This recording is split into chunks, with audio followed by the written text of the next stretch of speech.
Seguido al mensaje anterior, una vida libre del poder del pecado, veamos lo que sucede en el libro de los Hechos. El versículo 26 del capítulo 3 dice: a vosotros primeramente, Dios, habiendo levantado a su siervo, lo envió para que os bendijese, a fin de que cada uno se convierta de sus maldades. El mensaje que dio Pedro en el pórtico del templo habla de nuestra condición. Lo que el Señor Jesús logró basta para librarnos del pecado. El cristiano debe de tener la experiencia básica de ser liberado del pecado. Como cristianos, debemos, por lo menos, vencer los pecados conocidos. Es posible que no venzamos los pecados que no conozcamos, pero debemos vencer por medio del Señor todos los pecados que conocemos. Quizás estamos acosados por muchos pecados que nos han atormentado por años. Por el poder del Señor, debemos vencer todos estos pecados. Este es el modelo bíblico. Es normal que un hombre sea ocasionalmente sorprendido en alguna transgresión, pero en nuestra experiencia solo ocasionalmente vencemos. Cuán anormal es nuestra experiencia. Romanos 6:1 y 2 dice: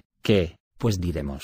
¿Permaneceremos en el pecado para que la gracia abunde? De ninguna manera. Los que hemos muerto al pecado, ¿cómo viviremos aún en él? Todo el que ha creído en el Señor Jesús y llega a ser cristiano, ha muerto al pecado. Nadie que haya creído en el Señor Jesús y llegue a ser cristiano debe seguir viviendo en el pecado. Pero, ¿cómo sabemos que estamos muertos al pecado? El versículo siguiente nos da la respuesta. El versículo 3 dice: ¿o ignoráis que todos los que hemos sido bautizados en Cristo Jesús, hemos sido bautizados en su muerte? En otras palabras, todos los que han sido bautizados y son salvos están muertos al pecado. Cuando una persona se bautiza, muere en Cristo Jesús. El versículo 4 dice: hemos sido, pues, sepultados juntamente con él en su muerte por el bautismo, a fin de que como Cristo resucitó de los muertos por la gloria del Padre, así nosotros andemos en novedad de vida. Este debe ser el vivir diario de cada cristiano. Todos los que han sido bautizados deben andar en novedad de vida. Este no es un versículo dirigido solo a un grupo especial de cristianos, sino a todos los cristianos, a aquellos que son salvos y bautizados. Todos fuimos bautizados. Por lo tanto, todos debemos andar en novedad de vida. Esta es la experiencia que Dios ha dispuesto para cada cristiano. ¿Andamos nosotros en novedad de vida? Romanos 6:14 dice: porque el pecado no se enseñoreará más de vosotros, pues no estáis bajo la ley, sino bajo la gracia. Yo valoro mucho este versículo. Hermanos, ¿quién no está bajo la ley, sino bajo la gracia? ¿Acaso Andrew Murray fue el único, o fueron Pablo, Pedro y Juan los únicos? ¿No son todos los que han creído los que no están bajo la ley,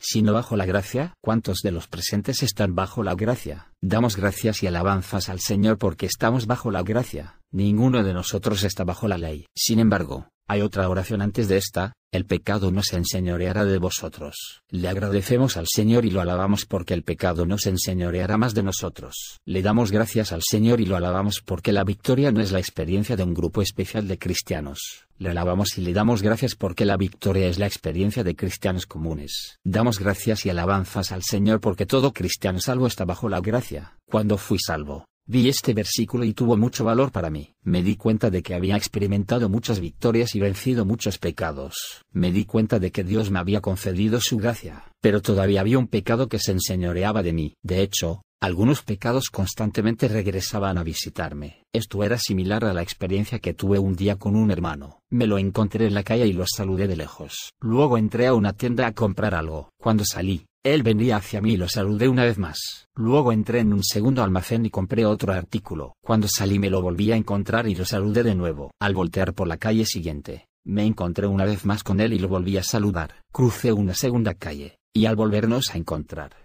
lo volví a saludar. En total me lo encontré y lo saludé como 5 veces ese día. Nos encontramos con el pecado de la misma forma que me encontré con este hermano. Parece como si el pecado fuera a nuestro encuentro a propósito. Siempre nos estamos topando con él. Parece que nos estuviera siguiendo constantemente. A algunos los sigue su mal humor continuamente. A otros los siguen el orgullo y la envidia. La pereza parece seguir a unos y la mentira a otros. Puede ser que uno siempre tenga un espíritu implacable, mientras que otro es atormentado continuamente por deseos bajos o por el egoísmo. Algunos se ven acosados con frecuencia por pensamientos impuros, mientras otros experimentan deseos concupiscentes a cada instante. Todos parecen tener por lo menos un pecado que siempre los persigue. Tuve unos cuantos pecados que me atormentaban de continuo. Tuve que reconocer que el pecado se enseñoreaba de mí. Dios dijo que el pecado no se enseñoreará de mí. Pero yo tuve que confesar que algo estaba mal. Tuve que confesar que el error estaba en mí y no en la palabra de Dios. Hermanos y hermanas, si vivimos una vida de derrota,